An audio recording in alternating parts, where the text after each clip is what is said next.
Hello, I'm Dr. David Howard, Professor of Old Testament at Bethel Seminary in St. Paul, Minnesota. And this video is part of a larger project that deals with the concepts of land and property ownership in the Bible. This particular segment covers the extensive lists of territories in the book of Joshua that were given by God to Israel in the land of Canaan. So this book, the book of Joshua, contains the most detailed and extensive lists in the entire Bible of cities and territories settled by Israel in Canaan. The reason for this has to do with the central theme of the book, which has to do with God's giving of the promised land of Canaan to his people Israel as an inheritance. Every element of that statement has significance, but here we're simply going to emphasize that this was the fulfillment of promises that God had made centuries earlier to Abraham and repeated to his son Isaac and to his grandson Jacob and to succeeding generations several times in the book of Genesis. The land is the central goal toward which the action and the thought in the Pentateuch moves. Moses was called to bring God's people to, quote, a good and broad land, a land flowing with milk and honey, in the book of Exodus. The book of Exodus itself shows the beginning of the move toward that land, and the book of Numbers shows the continuation of the journey. The land is seen as God's gift to Israel over and over again in the Pentateuch, especially in the book of Deuteronomy. In Joshua, the concept occurs more than 50 times. As a gift of God, the land never belonged absolutely to Israel. Leviticus 25, verse 23, Deuteronomy 9, verses 4 and 5. The dividing of the land by lot further indicates that it was at God's disposal. Numbers 26, verses 55 and 56, Joshua 14, verse 2, 18, verses 1 to 10. As does the demand for the land's first fruits to be given to God, Deuteronomy 14, 22 to 29. The fact that a major portion of the book of Joshua is devoted to detailing the specific inheritances of the individuals and the tribes, chapters 13 to 21, is very important in this regard. While these chapters don't make for very easy or even, to be honest, very interesting reading on the surface, their importance lies in their showing that the land promises were now indeed being fulfilled, and being fulfilled in tangible ways. It's as if the author of the book were saying, if you don't believe it, here's the map, and here are the details. You can check them out for yourself.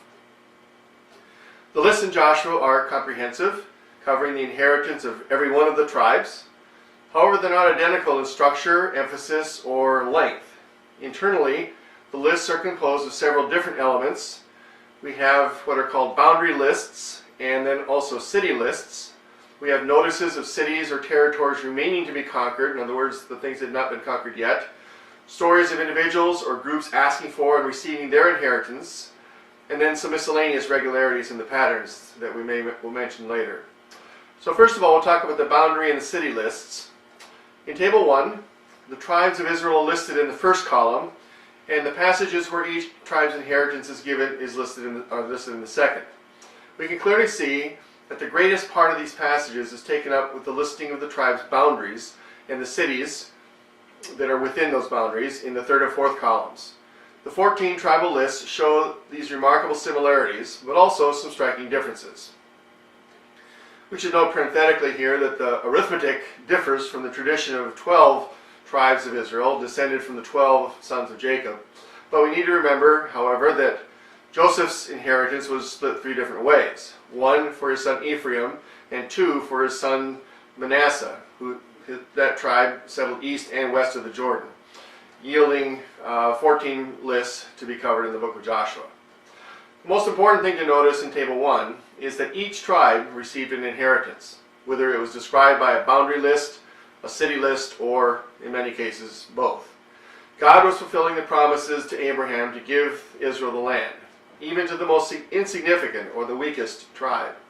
The table lists each tribe, then the passages where the tribe's inheritances are detailed, and then the portions of those passages that describe the city's boundaries, or the tribe's boundaries, are given, followed by the lists of towns for the tribes.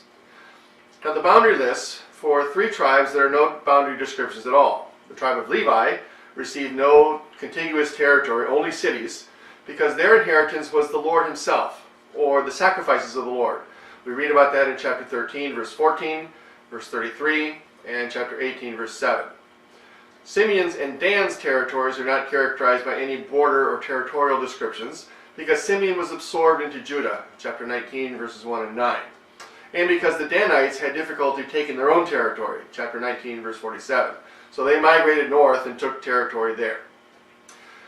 The boundary lists have a different feel to them than the city lists. The city lists are almost exclusively just that, bare bones lists of city names with almost no further information.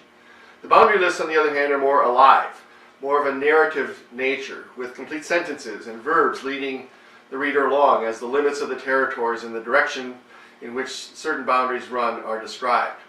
The verbs used in the list vary from list to list, and they add distinctiveness and color to them. They're very precisely drawn, and they pulsate with life.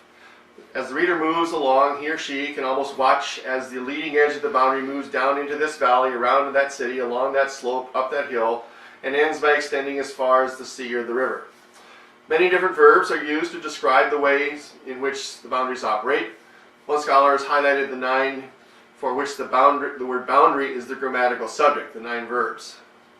Words are to go or to walk, or to go out along, to go down, to go around, to pass along, to go up, to pass by or to touch, to turn back, to turn or to bend.